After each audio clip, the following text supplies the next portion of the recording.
ഇപ്പോഴുള്ളത് തിരുവനന്തപുരത്തെ ക്രൈംബ്രാഞ്ച് ആസ്ഥാനത്തിന് മുന്നിലാണ്. അല്പം അടൂർ പ്രകാശിന്റെ ചോദ്യം ചെയ്യൽ ഇപ്പോഴും തുടരുകയാണ്. ആദ്യമായി ശബരിമല സ്വർണ്ണക്കൊള്ളയുമായി ബന്ധപ്പെട്ട് ചോദ്യം ചെയ്യപ്പെടുന്ന അല്ലെങ്കിൽ മൊഴി രേഖപ്പെടുത്താൻ വിളിക്കുന്ന കോൺഗ്രസ് നേതാവാണ് അടൂർ പ്രകാശ്. അടൂർ പ്രകാശും ഉണ്ണികൃഷ്ണൻ പോറ്റിയും ഒപ്പം നിൽക്കുന്ന ചിത്രങ്ങൾ നേരത്തെ വലിയ വിവാദങ്ങൾക്ക് ഇടവച്ചിരുന്നു. ഉപഹാരങ്ങൾ കൈമാറുന്ന ഈ ചിത്രങ്ങൾ, അതോടൊപ്പം തന്നെ സോണിയാഗാന്ധിയുടെ വസതിയിലേക്ക് ഇവരെ കൊണ്ടുപോയവരിൽ എംപിമാരിൽ ഒരാൾ എന്നിങ്ങനെ അടൂർ പ്രകാശിന് എന്താണ് ഉണ്ണികൃഷ്ണൻ പോറ്റിയുമായുള്ള ബന്ധം എന്ന ചോദ്യം ഭരണപക്ഷത്തിന് ഉയർന്നിരുന്നു. ഏതായാലും അതിന്റെയൊക്കെ തുടർച്ചയെന്നോണം ആദ്യമായി ഒരു കോൺഗ്രസ് നേതാവ് SITയുടെ ചോദ്യമുനയിലേക്ക് എത്തുകയാണ്. അത് UDF കൺവീനർ കൂടിയായ അടൂർ പ്രകാശ് MP ആണ്.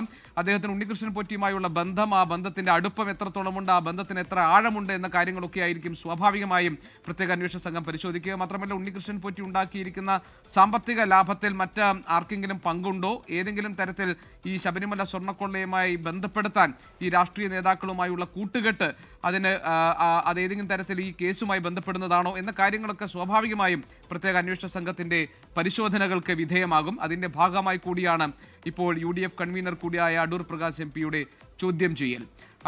ഷഫീദ് റാവുത്തർ വിവരങ്ങൾ നൽകാനുണ്ട്. ഷഫീദ്, ഇതാദ്യമായി പ്രതിപക്ഷത്ത് നിന്ന് ഒരാൾ SITയുടെ അന്വേഷണ പരിധിയിലേക്ക് വന്നിരിക്കുന്നു. അടൂർ പ്രകാശ് ആദ്യമായി ചോദ്യം ചെയ്യപ്പെടുന്ന കോൺഗ്രസ് നേതാവാണ്. ഇതിന് വഴിവെച്ചതാകട്ടെ അടൂർ പ്രകാശും ഉണ്ണികൃഷ്ണൻ പോറ്റിയും ഒപ്പം നിൽക്കുന്ന ചിത്രങ്ങൾ, ഉപഹാരങ്ങൾ കൈമാറുന്ന ചിത്രങ്ങളൊക്കെയാണ്.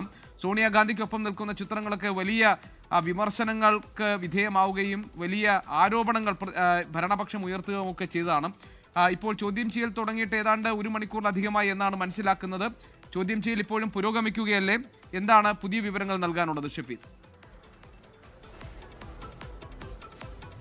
ഹാജിക ഇന്ന് രാവിലെ 10 മണിയോടുകൂടി പോലീസ് ആസ്ഥാനത്തേക്ക്, അതായത് പോലീസ് ആസ്ഥാനത്തിനകത്തുള്ള കാണുന്ന പോലീസ് ആസ്ഥാനത്തിനകത്തുള്ള ക്രൈംബ്രാഞ്ച് ആസ്ഥാനത്തേക്ക് എത്താനായിരുന്നു അടൂർ പ്രകാശിന് SIT നൽകിയ നിർദ്ദേശം. അതിന്റെ അടിസ്ഥാനത്തിലാണ് നേരത്തെ നമ്മൾ കണ്ട പല ആളുകളെയും ചോദ്യം ചെയ്ത് ഇവിടെ വെച്ചാണ്, അതായത് ഒരു VIP ചോദ്യം ചെയ്യൽ നടക്കുന്നത് ഇവിടെ വെച്ചാണ്.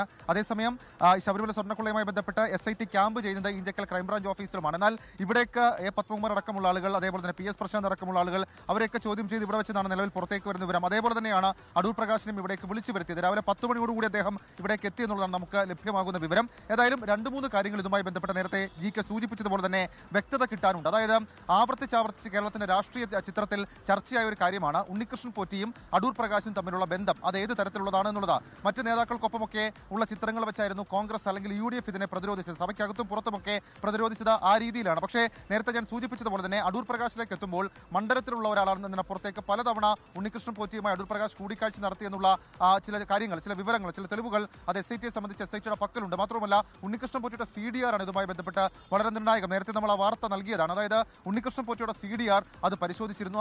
അതിന്റെ കൃത്യമായിട്ടുള്ള വിവരം ഇപ്പോഴും SITയുടെ തലവനായിട്ടുള്ള അന്വേഷണ ഉദ്യോഗസ്ഥനായിട്ടുള്ള SP ശശിധരൻ അദ്ദേഹം അത് രഹസ്യ സ്വഭാവത്തിൽ സൂക്ഷിച്ചിരിക്കുകയാണ്. സ്വാഭാവികമായും അത് ഹൈക്കോടതിക്ക് മാത്രമായിരിക്കും അക്കാര്യത്തിൽ ഒരു ധാരണയുണ്ടാവുക. അങ്ങനെയാണെങ്കിൽ അതുമായി ബന്ധപ്പെട്ട മുഴുവൻ ആളുകളെയും ചോദ്യം ചെയ്യുക എന്നുള്ളതാണ് നിലവിൽ ഇപ്പോൾ അന്വേഷണ സംഘം വ്യക്തമാക്കുന്ന കാര്യം. അതിൽ തന്നെ അടൂർ പ്രകാശിലേക്ക് എത്തുമ്പോൾ സംശയിക്കുന്ന വളരെ പ്രധാനപ്പെട്ട SIT സംശയിക്കുന്ന പ്രധാനപ്പെട്ട കാര്യങ്ങൾ 2014 ശേഷം സ്വാഭാവികമായും ഇപ്പോൾ ചോദ്യം ചെയ്യൽ പുരോഗമിക്കുന്ന സാഹചര്യത്തിൽ കൂടുതൽ വിവരങ്ങൾ, കൂടുതൽ വിശദാംശങ്ങൾ നമുക്ക് ലഭിക്കുന്ന പുതിയ സൂചനകളൊക്കെ തന്നെ പ്രേക്ഷകരിലേക്ക് എത്തിക്കേണ്ടതുണ്ട്. ഷഫീദ് റാവുത്തർ നമ്മളോടൊപ്പം ചേരുന്നത് അവിടുത്തെ തിരുവനന്തപുരത്തെ ഇപ്പോൾ അടൂർ പ്രകാശ് എന്നെ ചോദ്യം ചെയ്യുന്ന ക്രൈംബ്രാഞ്ച് ഉദ്യോഗസ്ഥർ ചോദ്യം ചെയ്യുന്ന പോലീസ് ആസ്ഥാനത്ത് മുന്നിൽ നിന്നാണ്. എന്തൊക്കെ പുതിയ വിവരങ്ങളാണ് ഷഫീദിന് നമ്മളുമായി പങ്കുവെക്കാനുള്ളതെന്ന് നമുക്ക് കാത്തിരുന്ന് കാണാം.